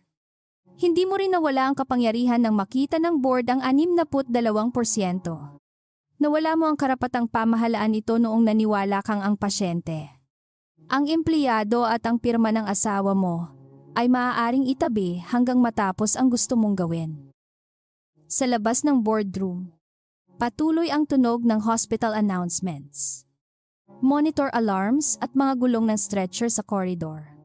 Walang palakpakan at walang celebratory camera. Para kay Mariana, hindi iyon tagumpay laban sa asawa. Isa iyong mabigat na pag-amin na ang lalaking tinulungan niyang maging pinuno ng ospital ay nakalimot kung bakit itinayo ang lugar. Ngunit sa unang pagkakataon sa loob ng mahabang panahon, ang pinakamahalagang desisyon ng San Aurelio ay hindi nakabatay sa kung sino ang pinakamayaman, pinakasikat o pinakamalakas sa media. Nakabatay ito sa mga record, sa pananagutan at sa isang simpleng prinsipyong halos natabunan ng Marangyang Clinic at bagong gold sign ng ospital ay unang-una para sa taong nangangailangan ng paggamot. Ang ospital na hindi ginawang sandata ng paghihiganti. 11 buwan matapos ang emergency board meeting. Natapos ang pangunahing forensic, governance at professional review sa San Aurelio Medical Center. Hindi isinara ni Mariana ang ospital. Hindi niya pinatigil ang mga operating room at hindi niya pinauwi ang mga doktor na walang kinalaman sa clinic scandal. Nanatiling bukas ang emergency department, cardiac unit, laboratories, outpatient clinics at community pharmacy. Ang mga sahod ng nurses, janitors, security guards, technicians at contract workers ay dumating sa tamang oras. Ang mga legitimate suppliers ay patuloy na nabayaran, habang ang mga kontratang may kaugnayan sa pamilya ni Bianca, kay Damian at sa hinating clinic conversion project lamang ang nanatiling naka-freeze habang sinusuri. Sa unang 3 buwan, pansamantalang pinamunuan ng hospital operations ng Independent Management Committee. Si Dr. Enrique Villanueva ang humawak sa lahat ng clinical and patient safety decisions. Isang external hospital administrator ang namahala sa finance, procurement at logistics. Si Mariana naman ay hindi araw-araw nakialam sa bawat schedule, hiring decision o medical procedure. Bilang controlling shareholder, itinakda niya ang bagong governance structure. Ngunit malinaw niyang sinabi na ang pagiging may-ari ay hindi nangangahulugang siya ang dapat magpanggap na doktor. Medical decisions belong to qualified physicians, sabi niya sa board. Financial and ownership decisions belong to those legally responsible. Neither group may silence the other when a patient is placed at risk. Ang Aurelia Executive Wellness Clinic ay hindi tuluyang isinara. Sinuri muna ang bawat serbisyo. Ang ligtas, ethical at medically supported wellness programs ay pinayagang magpatuloy sa hiwalay na commercial wing gamit ang sariling budget, sariling equipment, at malinaw na patient consent rules. Ang cosmetic lasers, premium infusion chairs at skin analysis devices na legal na binili gamit ang unrestricted funds ay inilipat sa isang bagong outpatient area na hindi nakikialam sa community care rooms. Ang anumang equipment na binayaran ng De Vera Community Care Fund ay ibinalik sa cardiac screening, women's diagnostics, elderly monitoring at chronic care programs. Bumalik ang dating pangalan sa pangunahing Pader Aurelia Community and Executive Health Center. Sa ilalim nito ay inilagay ang mas maliit na pangungusap. Medical priority is determined by need, not influence. Hindi iyon slogan para sa social media. Naging opisyal na operational policy iyon. Walang celebrity, politician, investor o mayamang client ang maaaring kumuha ng confirmed room mula sa isang medically urgent patient nang walang written clinical review. Kapag may schedule conflict, ang medical risk team, not the marketing office, ang may huling salita.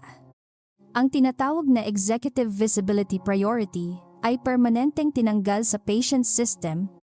Pinalitan ito ng transparent medical priority codes na maaaring makita at i-audit ng nurses, doctors at compliance officers.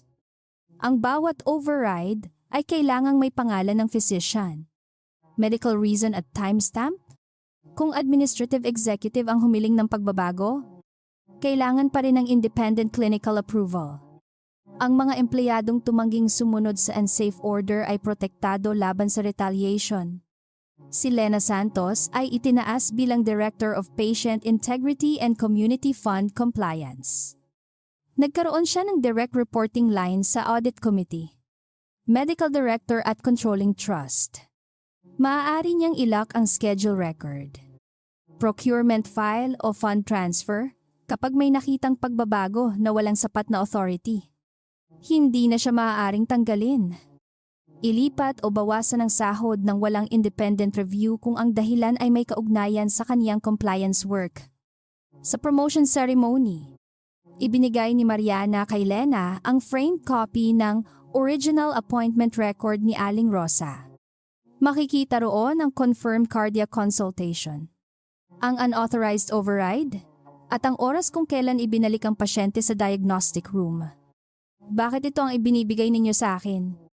Ma'am, tanong ni Lena. Hindi ito magandang alaala. Sumagot si Mariana. It reminds us that a line in a schedule can become the difference between timely care and preventable harm. Systems do not protect patients by themselves. People protect patients when they refuse to erase the truth. Paano kung isang araw kayo mismo ang humiling na baguhin ko ang record, tanong ni Lena? Ask for the medical and legal basis. At kung wala, refuse.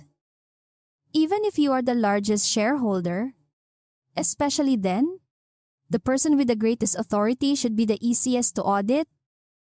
Si Dr. Enrique ay formal na hinirang bilang Chief Medical Governance Officer at Permanent Chair ng Patient Safety Council. Ibinalik sa kaniya ang authority na alisin ng dating management team sa upper clinic. Ang kaniyang posisyon ay hindi na maaaring bawasan ng CEO lamang. Kailangan ng vote ng Independent Medical Board at documented cause. Isinama rin sa council ang representatives ng nurses, laboratory staff, contract workers, at community patients upang hindi na ang executives lamang ang nagdedesisyon tungkol sa mga taong aktual na nasa wards at hallways. Ang mga nurse na inilipat ng shift dahil nagreklamo sa patient displacement ay ibinalik sa kanilang dating posisyon kung nais nila. Nakatanggap sila ng back pay para sa nawalang allowances at formal acknowledgement na ang kanilang reports ay valid. Ang batang nurse na tumulong kay Aling Rosa ay naging clinical safety liaison sa Aurelia floor. Ang receptionist na napilitang baguhin ang schedules ay hindi tinanggal matapos mapatunayang pinrotektahan niya ang original records at nakipagtulungan sa review. Maging si Hector, ang security supervisor, na muntik maglabas kay Mariana, ay hindi agad pinaalis. Napatunayang sumunod siya sa direct order ni Bianca, Marco at Andres. Ngunit wala siyang personal na financial benefit. Sumailalim siya sa patient rights, labor respect at escalation training.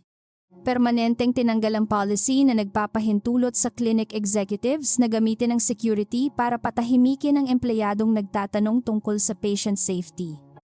Sa final review interview, sinabi ni Hector kay Mariana, "Ma'am, kung nakilala ko lang kayo, hindi ko kayo nilapitan." "That is exactly why the system failed," sagot niya. "Dahil hindi ko alam na shareholder kayo.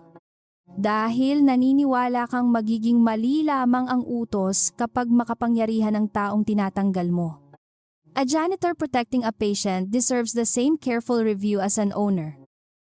Mula noon, lahat ng security removal requests sa clinical areas ay kailangang may documented safety or conduct reason.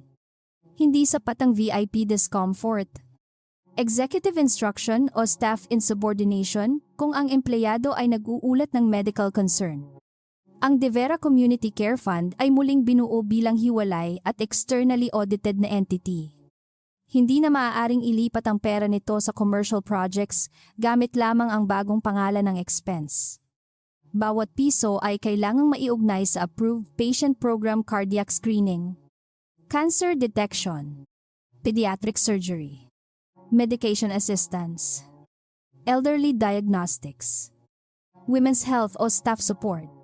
Ang anumang commercial wing na nais manghiram ng equipment o space ay kailangang magbayad ng fair use fee pabalik sa fund at patunayang walang community patient na maaalis. Sa isang taon ng recovery, mahigit 70 milyong piso ang naibalik mula sa kinanselang contracts, supplier refunds, frozen consultancy fees at insurance recoveries. Ang natitirang amount ay naging bahagi ng civil claims laban sa mga responsible parties. Ginamit ang unang recovered funds upang bumili ng 2 bagong portable cardiac monitors, palawakin ang mobile clinic program, at magdagdag ng contract nurses sa mga probinsyang kulang sa serbisyo. Si Damian Flores ay permanenteng tinanggal bilang CFO. Ang kanyang hidden interest sa Aurelia Premier Medical Solutions, ang contract splitting, at ang misleading loan disclosures ay naging bahagi ng civil, professional at financial regulatory proceedings. Hindi niya nagamit bilang buong depensa ang utos ni Andres. Ayon sa final audit report, ang tungkulin ng CFO ay hindi gumawa ng istrukturang magmumukhang legal ang desisyong kulang sa authority. Si Marco ay nawalan ng procurement, facilities at executive override authority matapos makipagtulungan sa investigasyon at isauli ang ilang improper benefits. Pinayagan siyang manatili sa isang non-executive project role sa labas ng purchasing and finance. Hindi na siya maaaring pumirma sa vendor contracts, patient space changes, o community fund requests. Ang lahat ng kaniyang future work ay sasailalim sa independent supervision. Si Celestina ay tinanggal bilang honorary chair ng Community Foundation. Hindi siya kinasuhan dahil lamang sa mapanlait na mga salita. Ngunit napatunayang ginamit niya ang foundation title upang suportahan ang clinic launch at lifestyle events na hindi naaayon sa charitable purpose. Nang sabihin niyang hindi makatarungang mawala sa kaniyang honorary title dahil hindi naman siya humawak ng pera, sumagot si Mariana, "A title carries responsibility even when it carries no salary. You use the foundation's name to give legitimacy to decisions that harmed its patients." Ang kaso ni Bianca ay hinati sa 3 bahagi: administrative conduct, procurement conflict at professional medical review. Napatunayang nilabag niya ang hospital conflict disclosure policy. Ginamit ang office niya upang makinabang ang related suppliers at gumawa ng non-medical scheduling priority na naglagay sa ilang pasyente sa panganib. Tinapos ang kanyang employment at lahat ng administrative privileges sa San Aurelio. Ang kaniyang professional license ay hindi kinansela ng hospital board. Dahil hindi iyon kapangyarihan ng mga shareholder, ngunit ipinadala ang evidence sa tamang medical regulatory process. Ang existing patients ni Bianca ay hindi pinabayaan. Ang mga lehitimong dermatology at recovery cases ay maingat na inilipat sa ibang specialists. Ang medical records ay pinrotektahan at walang pasyenteng pinilit magbayad ulit dahil sa pagbabago ng doktor. Ang executive apartment, car allowance, private club budget, media fund at proposed equity option ay kinansela. Ang mga personal benefit na binayaran ng restricted funds ay isinama sa recovery claim. Sa una, naglabas si Bianca ng mga interview na nagsasabing niloko siya ni Andres. Sinabi niyang naniwala siyang ang hospital ay tunay na pag-aari ng pamilya Salazar at formalidad lamang ang approval ni Mariana. Ngunit nang ilabas sa professional hearing ang kanyang mga mensahe, lumitaw na alam niyang wala pang board approval. Sa isang mensahe kay Damian, isinulat niya, "Once my name is on the wall and the media introduces me as future vice chair, Mariana cannot remove me without looking jealous." Sa isa pa, sinabi niyang dapat ilipat muna ang charity patients bago dumating ang mga kamera upang magmukhang exclusive ang floor. Sa isang televised interview, tinanong siya kung bakit niya tinawag na janitor lamang ang babaeng nagpoprotekta kay Aling Rosa. "I was under pressure." Sagot niya. "Did the pressure make the patient less urgent?" tanong ng host. "No." "Would you have listened if you knew Mariana was the controlling shareholder?" Matagal na natahimik si Bianca bago sumagot. "Probably." Sumagot ang host. "Then, the problem was not only that you failed to recognize the owner. You failed to respect the warning because you believed it came from someone without power." Ang pinakamahirap na desisyon ay ang kinabukasan ni Andres. Kinilala ng final report na marami siyang tunay na ambag. Siya ang nagpalawak ng cardiology program, nag-recruit ng mahusay na surgeons at nakapagtayo ng partnerships na nagligtas ng maraming buhay. Maraming doktor at dating pasyente ang nagsalita tungkol sa kanyang talento at dedication noong mga unang taon. Hindi binura ni Mariana ang mga tagumpay na yon. Ngunit kinilala rin ng board na pinahintulutan niyang mauna ang public image kaysa sa lawful approval. Sinuportahan ang undisclosed conflict of interest. Ginamit ang hospital valuation sa isang loan na wala pang consent ng tunay na owner at pinabayaang gamitin ang isang non-medical code upang ilipat ang mga pasyente. Ang kanyang utos na paalisin si Mariana ay hindi ang pinakamatinding paglabag. Ang mas mabigat ay ang dahilan. Pinili niyang ipagtanggol ang launch at authority ni Bianca nang hindi muna tinitiyak kung ligtas si Aling Rosa. Permanenteng tinanggal si Andres bilang CEO. Napanatili niya ang lawful 15% family shares sa holding company, personal assets at compensation na hindi konektado sa disputed transactions. Hindi siya inalis sa cardiology profession sa pamamagitan ng shareholder vote. Pagkatapos ng hiwalay na medical review, pinayagan siyang magpatuloy bilang physician sa labas ng executive management. Ngunit kailangan niyang dumaan sa ethics supervision at hindi na siya maaaring magkaroon ng authority sa procurement, financing, charity funds o patient priority systems. Hindi niya tinanggap agad ang alok na manatiling doktor.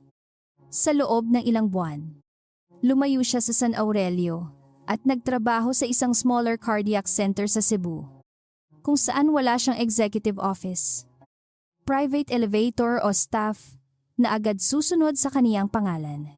Doon, bumalik siya sa ward rounds, consultation at emergency calls. Sa isang liham kay Enrique, isinulat niyang matagal niyang inakalang ang pagiging mahusay na doktor ay automatikong ginagawa siyang mabuting pinuno. Ngayon lamang niya naunawaan na magkaibang responsibilidad ang pagliligtas ng pasyente sa operating room at pagprotekta sa isang institusyon mula sa sariling ego. Natapos ang kasal ni Mariana at Andres sa isang pribadong conference room ng De Vera Family Office. Walang reporters at walang mga miyembro ng board. Nasa mesa lamang ang divorce agreement, property schedule, family shares at separation terms. Hindi hiningi ni Mariana ang lawful shares ni Andres bilang kabayaran. Hindi rin niya ginamit ang hospital scandal upang kunin ang kanyang personal na ari-arian. Ang disputed benefits at corporate liabilities ay hiwalay na inayos ayon sa ebidensya. Is there any part of you that still believes I built something good? Tanong ni Andres habang hawak ang panulat. Yes. Sagot ni Mariana. You helped build a hospital that saved people. Then why does it feel as if everything I did disappeared? Because you connected your value to the title. I lost the CEO position, the clinic plan, and our marriage. You did not lose the patients you treated or the doctors you trained. I lost you. You lost the right to decide for both of us without asking. Was there a moment when I could have stopped all of this? Yes. When? When Maya Cruz told you the patient had chest pain. Napatingin siya sa kaniya. Before you rebuild yourself. Yes. You wanted to see whether I would choose the patient. I wanted to know whether you still remembered how. And I chose Bianca's authority. You chose the launch schedule. I did not know how serious Aling Rosa's condition was. You also did not take 1 minute to find out. Tahimik na pinirmahan ni Andres ang agreement. Bago niya isara ang folder. Sinabi niya, I thought your signature would always come because you would protect the hospital. I protected the hospital by finally refusing. Pagkatapos ng diborsyo, hindi ginawang private monument ni Mariana ang San Aurelio. Tinanggihan niya ang mungkahing palitan ang pangalan ng medical center ng De Vera Hospital o lagyan ng malaking portrait niya ang lobby. The institution does not need another owner's face. Sabi niya, it needs clear rules and people willing to follow them. Sa halip, itinatag niya ang Aurelia, Patient Dignity and Service Academy, isang training program para sa doctors, nurses, receptionists, janitors, guards at hospital managers. Magkakasamang nag-aaral ang lahat tungkol sa patient priority, labor dignity, conflict disclosure, responsible procurement at safe escalation. Sa unang araw ng bawat batch, ipinapakita ang 2 larawan, isang marangyang VIP room at isang cleaning cart na humarang sa wheelchair ni Aling Rosa. Ang tanong sa trainees ay, simple. Which one protected the hospital that day? Hindi pare-pareho ang sagot nila sa simula. May nagsasabing ang diagnostic equipment, ang cardiac team o ang vinchul. Ngunit sa huli, ipinapaliwanag ng instructor na lahat ng iyon ay naging kapakipakinabang lamang dahil may isang tao na inakala nilang walang authority ang tumangging hayaang alisin ang pasyente. 1 taon matapos ang insidente, bumalik si Aling Rosa sa San Aurelio para sa follow-up consultation. Mas maayos na ang kanyang kalagayan at nakakalakad na siya gamit ang tungkod. Kasama niya si Miguel, na ngayon ay scholar sa Hospital Emergency Medical Technician Program. Sa lobby, nakilala niya si Mariana kahit wala na itong janitor uniform. Kayo po iyong tumulong sa akin, sabi ng matanda. Marami po ang tumulong sa inyo, Nanay Rosa. Pero kayo ang hindi umalis sa harap ng wheelchair ko. Ngumiti si Mariana. Dapat wala pong pasyenteng kailangang may-ari pang tumayo para lang mapakinggan. Kaya po binago namin ang sistema. Sa anniversary ng bagong community care program, tinanong siya ng isang reporter kung ano ang tunay na nagpapatunay kung sino ang may kapangyarihan sa isang hospital. Tumingin si Mariana sa paligid. May doktor na nakikipag-usap sa pamilya ng pasyente. nurse na nag-aayos ng gamot, janitor na nagpupunas ng sahig at receptionist na tumutulong sa isang matandang hindi marunong gumamit ng digital form. Hindi ang pinakamalaking office. Sagot niya. Hindi ang pinakamahal na white coat at hindi rin ang taong pinakamadalas tawaging owner sa camera. Ang tunay na kapangyarihan ay nasa taong may pananagutan kapag may pasyenteng naiiwan. May empleyadong binabastos o may pondong inililihis mula sa layunin nito. Does that mean the largest shareholder is always the most powerful person? No. It means the largest shareholder has the greatest duty not to look away.